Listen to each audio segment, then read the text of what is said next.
Bonjour les kikis, donc voilà le cours sur la cinétique chimique, changement de configuration, je filme mon écran d'ordinateur et on va voir le cours. Ce cours vous le trouverez dans Moodle, dans TS Corona comme d'habitude.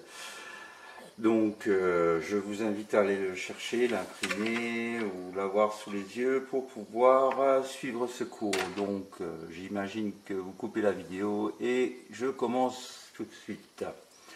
Donc c'est toujours dans la partie de comprendre. Vous pouvez voir qu'ici il y a les buts et objectifs. Normalement c'est pratiquer une démarche expérimentale. Évidemment ça on peut pas le faire, mais en quoi consiste la démarche expérimentale? C'est de faire une réaction chimique coloré en général, hein, qui part par exemple de l'incolore au jaune foncé, et on va en mesurer l'absorbance à intervalles de temps réguliers. On peut également faire comme TP, changer différentes concentrations, température, etc. Je vous donnerai ça dans le fichier TP que je vous mettrai en ligne. Il y aura quelques photos pour y comprendre.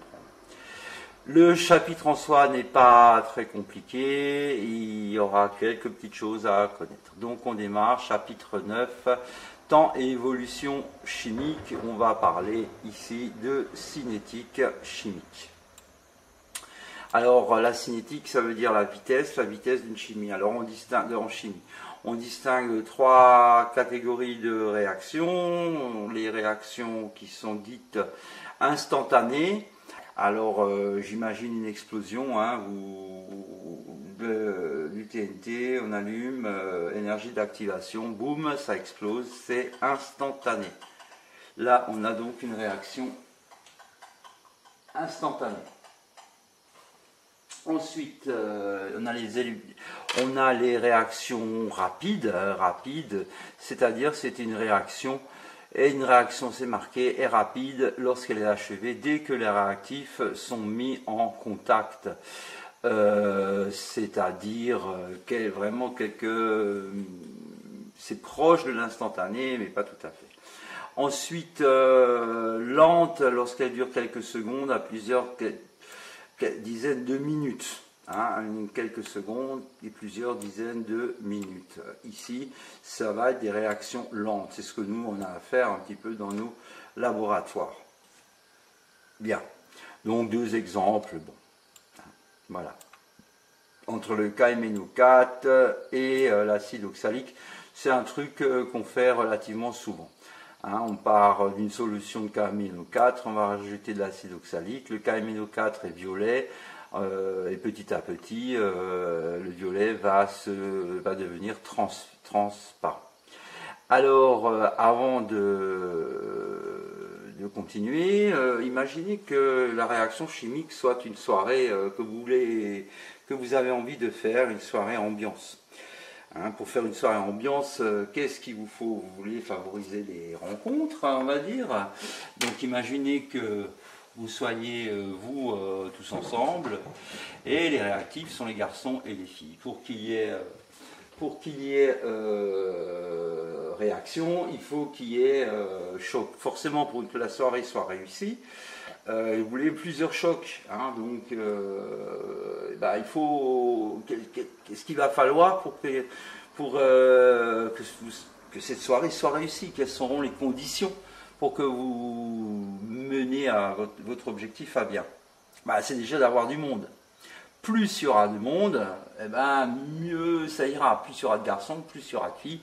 Forcément, dans un endroit en plus un peu confiné, c'est malheureusement le cas en ce moment, ça marchera mieux, comme un peu le virus. Hein. Voilà, comment il va mieux, c'est quand on va rencontrer du monde.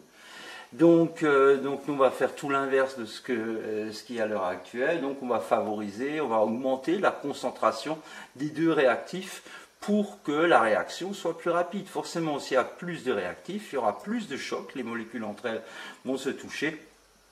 Et forcément, la réaction, grâce au mécanisme réactionnel qu'on a vu, aura lieu. Deuxième facteur qui peut être très très important, donc là je suis en train d'évoquer les facteurs cinétiques. Ben, le premier, c'est la concentration. On a vu que plus la concentration est élevée, plus la vitesse de réaction va aller vite. La température. Forcément, dans un milieu chaud, les molécules sont excitées, elles sont beaucoup plus vivaces. Donc forcément les chocs entre elles vont se multiplier et forcément les réactions auront lieu beaucoup plus vite. Hein, voilà, donc on en a déjà deux des facteurs. On a le facteur de température. Alors ça peut être température et pression. Forcément, si la pression augmente, les chocs aussi vont augmenter. Et les réactions vont être plus nombreuses. Donc on a concentration, température et pression. Qu'est-ce qu'on a comme autre facteur cinétique? On va voir ça un peu plus bas dans le cours. On laisse passer là le temps de demi-réaction pour l'instant. Voilà, donc on a parlé de la concentration des réactifs. La concentration est un facteur cinétique. Plus la concentration des réactifs est grande, plus l'évolution du système chimique est rapide. On va y répondre à ces questions. La température, pareil. Et maintenant, autre facteur. Alors, l'état physique des réactifs. Forcément, si vous voulez faire réagir un morceau de fer, hein, avec je sais pas quoi, ou un morceau de cuivre, par exemple, oui, là on dit un morceau de cuivre avec de l'acide nitrique. Si vous prenez votre morceau de cuivre tel quel, vous ne le coupez pas, bah forcément, qui va être en contact avec l'acide nitrique, c'est que les surfaces qui sont autour de ce morceau de cuivre. Hein, imaginez que ça c'est le morceau de cuivre, et ben, forcément il n'y aura que la surface qui sera en contact et ça va agir moins vite que si vous aviez chaque élément tout seul. Chaque élément tout seul, vous réduisez votre morceau de cuivre en poudre, et bien forcément la surface d'attaque va être multipliée par un facteur important. Et là, votre réaction aura lieu beaucoup plus vite. Le solvant également peut avoir son importance, c'est un facteur cinétique, car certains solvants facilitent davantage le déplacement des molécules des réactifs, donc leur rencontre. Ensuite, comme je vous ai dit, il y a le fameux catalyseur. Donc je vous ai déjà un petit peu défini ce que c'était dans le mécanisme réactionnel. C'est un composé qui entre dans le mécanisme de la réaction, mais qui n'est pas consommé. C'est-à-dire qu'il va être régénéré en fin de réaction, il va pouvoir être réutilisé. Celui-ci n'apparaît pas dans le bilan réactionnel. Hein. On va pas donc, enfin ça dépend des cas. Mais en général, on le met sur la flèche. On dit en présence de platine, par exemple, ou autre chose. Mais ce catalyseur va faciliter la réaction chimique sans être consommée. Ça, c'est le maître mot. Donc, un catalyseur est une substance qui accélère une réaction chimique sans apparaître dans l'équation bilan. Lorsque le catalyseur est dans le même état physique que les réactifs, imaginez que vous ayez que des liquides, on parle de catalyse homogène. Et si par exemple vous n'avez que des liquides et ce catalyseur c'est un fil de platine, ben, la catalyse sera dite hétérogène. Évidemment, il y a une catalyse que vous connaissez bien grâce au cours de SVT, c'est la catalyse enzymatique où les enzymes vont accélérer le processus, par exemple, de consommation d'un sucre dans votre salive ou dans votre estomac. Donc, quelques remarques. Le catalyseur interagit toujours avec les réactifs, néanmoins, il est toujours présent. D'accord ? En début et en fin de réaction, dans le même état physique et en même quantité. Un catalyseur ne peut pas rendre possible une réaction qui, sans lui, ne se fait pas. Donc, qu'est-ce que ça veut dire qu'il ne peut pas, à lui seul, réaliser la réaction. Les catalyses enzymatiques sont parmi les plus efficaces et on les termine en général par ASE, comme l'amylase salivaire, l'uréase. Bien.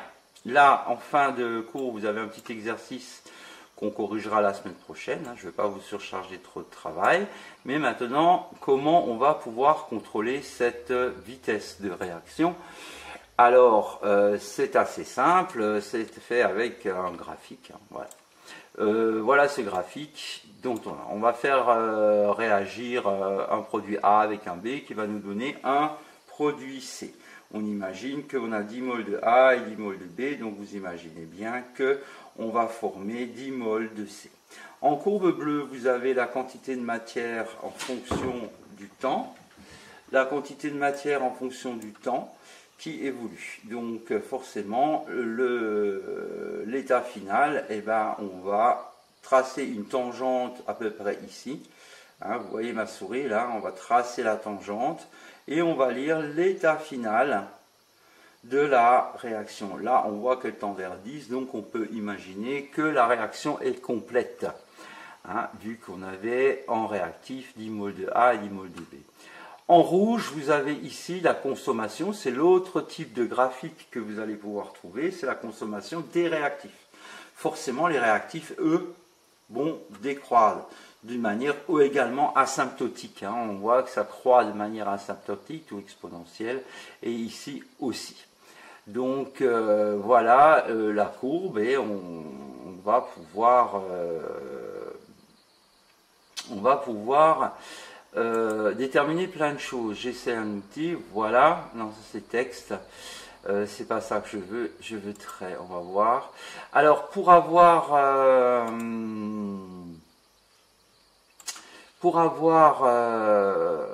attendez voir, modifier les textes et les images.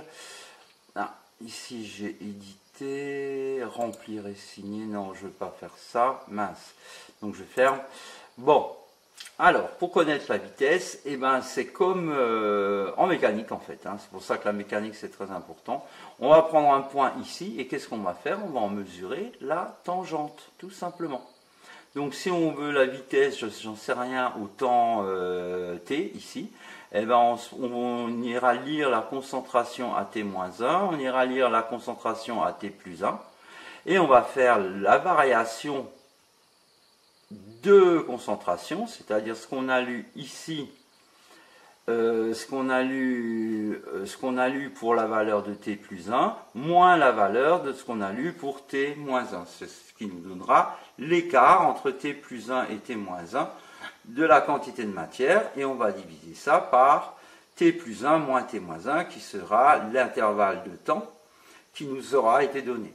Donc ici on voit que la tangente est pratiquement nulle, ça veut dire que la vitesse sera pratiquement nulle, la vitesse de réaction. Évidemment vous pouvez voir que la vitesse de réaction est très importante au début de la réaction, et celle-ci descend car la tangente au niveau de la courbe bleue ou de la courbe rouge, eh ben, elle devient nulle. Il suffit de faire une dérivée pour obtenir la valeur. C'est pour ça qu'on va définir la vitesse de réaction par, je regarde si elle est, je me rappelle plus si je l'ai donnée, non, elle n'est pas donnée. La vitesse de réaction volumique, par exemple, est donnée par l'expression, non, elle n'y est pas, elle manque dans ce cours, donc vous pouvez la noter. Je vais ouvrir une feuille Word pour vous l'écrire. Donc, elle sera notée, tac, tac, tac, accueil, voilà, boum. Donc, elle sera notée V égale 1 divisé par le volume réactionnel, bon, parce qu'on parle de vitesse volumique, que je multiplie par entre parenthèses la variation de la concentration, hein, de la quantité de matière, ou ce que vous avez, donc dN, par rapport au temps. Voilà l'expression de la vitesse de réaction. En pratique, je vous l'ai montré sur le graphique, il suffit d'aller lire la valeur à t+1 moins la valeur de t-1 divisé par delta t, et on divise par le volume si vous l'avez pas. Et on divise par le volume si vous l'avez pas. Voilà. Maintenant, vous voyez là un trait vert, 1,5. Ça, c'est super important. C'est ce qu'on appelle le temps de demi-réaction. Alors, c'est quoi la définition du temps de demi-réaction, c'est très simple. C'est le moment où la quantité maximale des réactifs a été divisée par 2. Hein, la durée de la réaction n'est pas clairement définissable. Bon, ok, à la date t égale 1,5, donc le temps de demi-réaction, le réactif limitant a été à moitié consommé. Voilà la définition qu'il va falloir retenir. Ça, c'est important. Comment ça se trouve sur le graphique? Quelle que soit votre courbe, vous regardez votre x maximal, ici, ou x final, vous le divisez par 2, donc 10 divisé par 2, ça nous fait 5, on tire un trait, et l'intersection de ce trait avec la courbe bleue ou avec la courbe rouge va nous donner le temps de demi-réaction. C'est ce qu'on vous demandera dans la plupart des exercices, de spécifier le temps de demi-réaction et de le définir. Voilà. Et de citer évidemment tous les facteurs cinétiques qui sont au nombre de 4, on va dire, la concentration, la température, le catalyseur. C'est le DJ pour une soirée 1, si vous voulez qu'elle soit réussie, il faut un DJ, c'est le catalyseur, il ne participe pas à la réaction, mais il est là, il aide cette réaction. Le catalyseur et évidemment l'état de surface. Après, on peut rajouter bien sûr d'autres petits facteurs cinétiques comme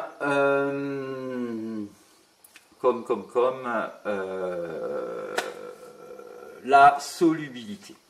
Voilà, donc résumons maintenant un petit peu tout ce qu'on vient de voir. Donc là, la définition, le temps de demi-réaction. On considère le graphique, donc des petits commentaires, un peu à vous de voir. Hein. Ici, déterminé sur la figure 1 l'avancement maximal qui est de 10 et donner l'expression de l'avancement x de la réaction à la date t en demi en fonction de x max. X de 1,5 sera égal à x max divisé par 2. Le temps de demi-réaction est la date à laquelle l'avancement de la réaction atteint la moitié de sa valeur maximale. Ça, c'est la vraie définition, c'est ça, pardon, qu'il va falloir bien retenir.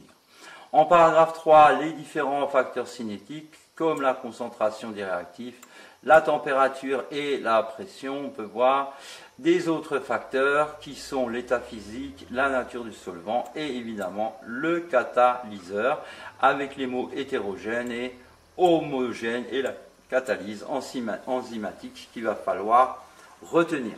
Voilà. Bien. Maintenant, un petit exercice que je vous demande pour faire la semaine prochaine.